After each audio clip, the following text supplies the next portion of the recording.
You will never be able to lose this if you can't control your tiny nut in your brain. It's called the hypothalamus. It controls your hunger, your cravings, and even how many calories you burn every day. Now, when scientists damaged one part of this in rats, they ate until they choked to death. When they damaged a different part, they starved despite having food right in front of them. This same system is running in your brain right now, and it's designed to keep you fat. Because 500 million years ago, your biggest threat was starving to death. So your hypothalamus evolved to do whatever it takes to protect your fat stores. The problem? That ancient wiring, it still controls you today. Now, you can't delete it, but once you understand the 3 weapons your hypothalamus uses to stop you from getting lean, you'll know exactly how to outsmart it and make fat loss feel automatic. Let's start with the first one, hunger. So think of the hypothalamus as your lovely grandmother, who's always worried you're not eating enough and constantly pushes you to have just one more bite. Now, the longer you diet and the more fat you try to lose, especially that last layer of stubborn fat, the more pushy grandma gets. This is why dieting often feels manageable at first, but then gets considerably harder. Fortunately, there's 2 types of foods that can hack your hunger cues. The first one is protein. Now, protein isn't just for muscle. It's one of the few nutrients that can shut your hunger down at the source. In one study, researchers doubled people's protein intake while keeping everything else the same. Over the next 12 weeks, without being told to restrict calories, they naturally ate about 440 fewer calories per day. And that added up to roughly 10 pounds of weight loss, almost all of it coming from straight fat. Now, here's the crazy part. When you lose fat, your hypothalamus responds by ramping up hunger and lowering fullness. Normally, this leads to increased calorie intake. But in this study, the extra protein completely overrode those signals and kept their appetite under control. But how much protein are we talking about? Some research suggests that you'll want to aim for at least 30 grams per meal to override the signals from your hypothalamus. And this is what that actually looks like. So simply pick one of these to have with every meal.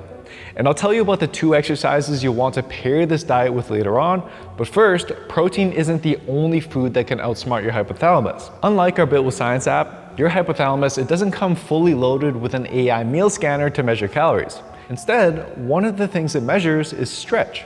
Compare this handful of chips versus a giant bowl of popcorn. Both around 200 calories, but one's gonna stretch your stomach and tell your hypothalamus you're full even though you haven't eaten very much calories. But it's not just the size of the food that's important.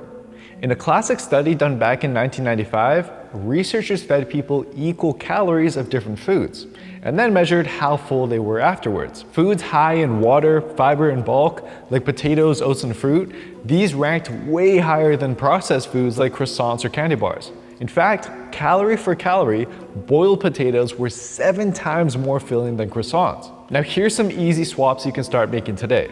And here's some of the highest volume fruits and vegetables that you can start filling your meals with for very little calories.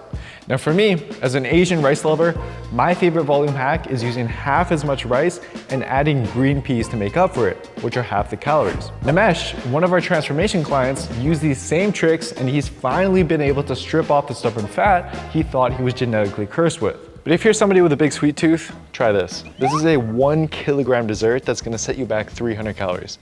That's less than this cheesecake. Here's how to make it. Make a giant sugar-free Jell-O base, add a 1.5 cups of Greek yogurt, which I like to flavor with half a scoop of my Built with Science protein powder, then top with a bunch of strawberries. And shout out to my friend Lee for showing me this. But did you really think your grandma would let you get away that easily? Remember, your hypothalamus has 3 weapons it uses. Hunger is just one.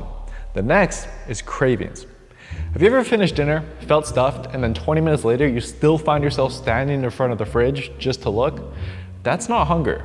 That's your hypothalamus tricking you into wanting more. And your environment can make this so much worse.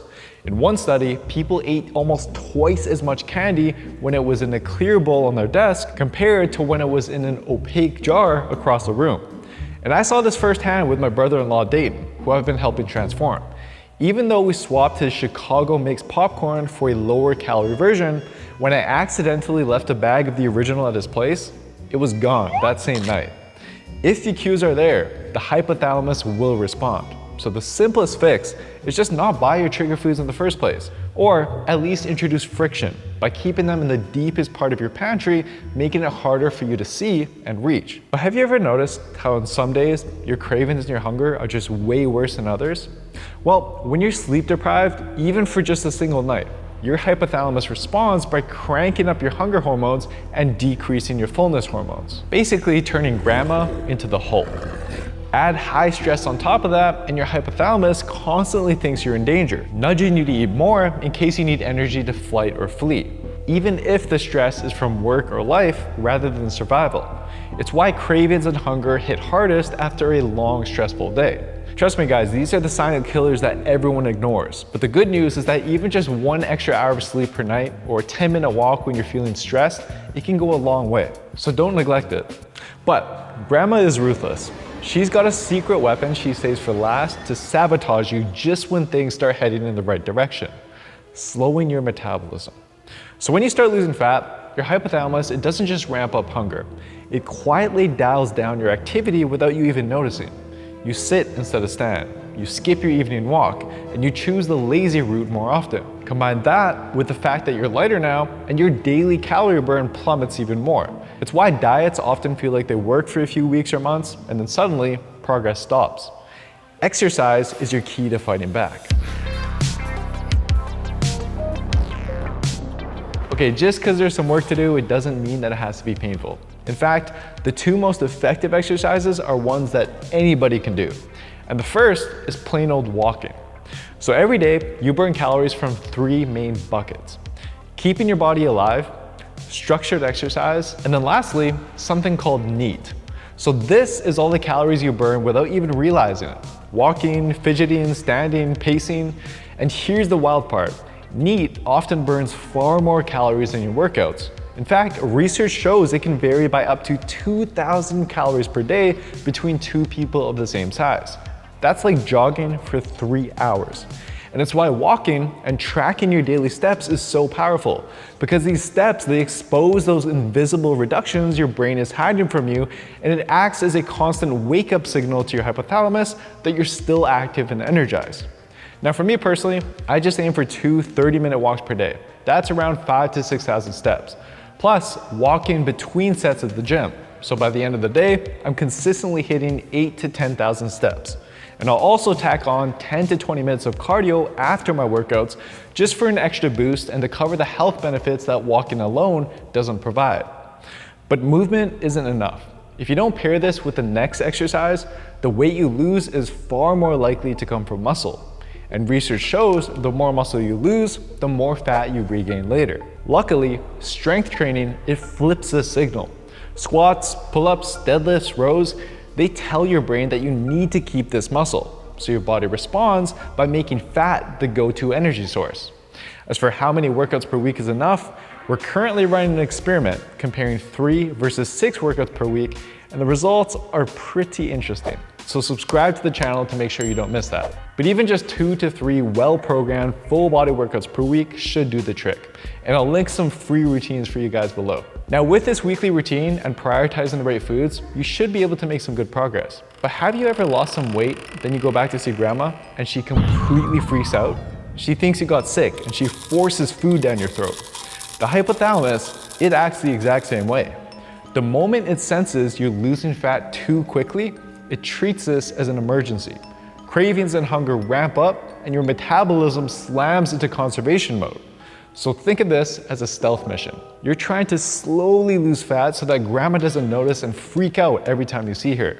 And the safest way to do this is by aiming for fat loss that's no more than 0.5 to 1.5 pounds per week, which equates to a deficit that's roughly 300 to 700 calories below maintenance. It takes time, but it works. Just look at my brother-in-law, Dayton. He wanted to lose fat fast, but instead, we set him up with our Built with Science Plus app, which tells him exactly how many calories to eat, what exercises to follow, and helps him lose about 1 pound a week.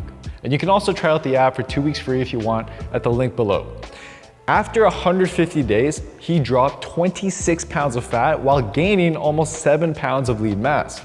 Now, he did have some hunger, cravings, and metabolic slowdown, which are actually signs that your diet is working, but it was manageable. And so he didn't just get lean, but he was able to maintain his results afterwards. And for a step-by-step guide that could get you as lean as 12% body fat, but the right way, give this video a watch next. Thanks so much for watching, and see you next time.